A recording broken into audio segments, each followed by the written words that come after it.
রক্তের সাথে মিশে গেছিস আমার, কেন অভিনয় করলি? আমার জীবনটার ধ্বংস করে দিলি।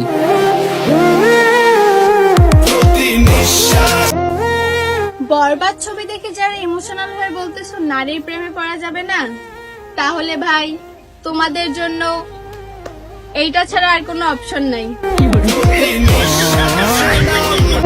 নায়ক দিয়ে কি হবে যে আমার জন্য তার পরিবারের সাথে যুদ্ধ করতে পারবে না? আমার তো লাগবে ভিলেন, যে আমার জন্য পুরো দুনিয়া বরবাদ করে দিবে। কিরে পোলাপাইন, বরবাদ সিনেমা দেখা শিখতে পারলা তো? সব নারী পুরুষকে ভালোবাসতে জানে না, কিছু নারী পুরুষকে ধ্বংস করতে জানে। যদি পারতাম তাহলে বরবাদ ছবির মতো তোমারও গুলি করে মারতাম। বরবাদ মুভি দেখে দুইটা জিনিস খুব ভালো করেই বুঝলাম। পাপ কখনো কাউকে ছাড়ে না, আর নারীর মতো ছলনা কখনো কেউ করতে পারে না। বরবাদ ছবি দেখে ইমোশনাল হয়ে বলতেছো নারীর প্রেমে পড়া যাবে না, তাহলে ভাই তোমাদের জন্য এইটা ছাড়া আর অপশন নাই।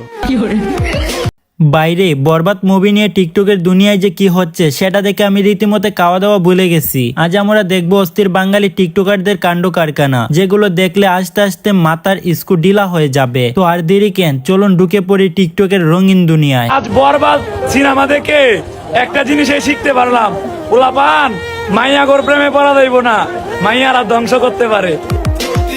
তুমি কথা রাখোনি, তুমি মনে রাখোনি, তুমি অভিমানী, তুমি পাষাণী, তুমি অপেক্ষায় রেখে আর ফিরে আসোনি। শেষ পর্যন্ত বরবাদ মুভিও দেখায় দিল। নারীর প্রেমে সবকিছু বরবাদ হয়ে যায়। বরবাদ সিনেমা দেখা একটা জিনিসে বুঝতে পারলাম যে নারী তুমি খুব ভয়ঙ্কর, আর যে ছেলেরা তোমাদের প্রেমে পড়বে তাদের জীবন হয়ে যাবে বরবাদ।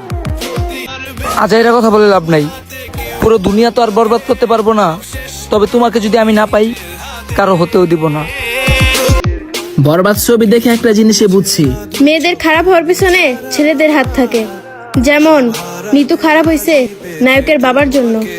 আমি সেই ব্যক্তি যে বরবাদ মুভি দেখার পরে নিজের প্রেমিকার সাথে ব্রেকআপ করে দিছি, কারণ ওই মুভিতে একটা জিনিস দেখাইছে, কারোর মন থেকে ভালোবাসলে আপনার জীবনটা বরবাদ করে দিবে। বরবাদ মুভি বুঝাইয়া দিল একজন ছেলে যেন আর একজন ছেলেকে বিয়ে করে, কারণ মেয়েরা তো সব প্রতারণাই করে। ভালোবাসলে এমন কাউকে ভালোবাসো যে তোমার জন্য পুরো দুনিয়াটা ওলট পালট করে দিতে পারবে। তো ভাই ও বোনেরা, আজকের মতো এতটুকুই। যদি এইসব টিকটকারদের কান্না দেখে মায়া লেগে যায় তাহলে লাইক, কমেন্ট আর সাবস্ক্রাইব করতে ভুলবেন না। আগামী পর্বে আরো মজার মজার রিভিউ নিয়ে হাজির হব। ততক্ষণ পর্যন্ত ভালো থাকুন, সুস্থ থাকুন।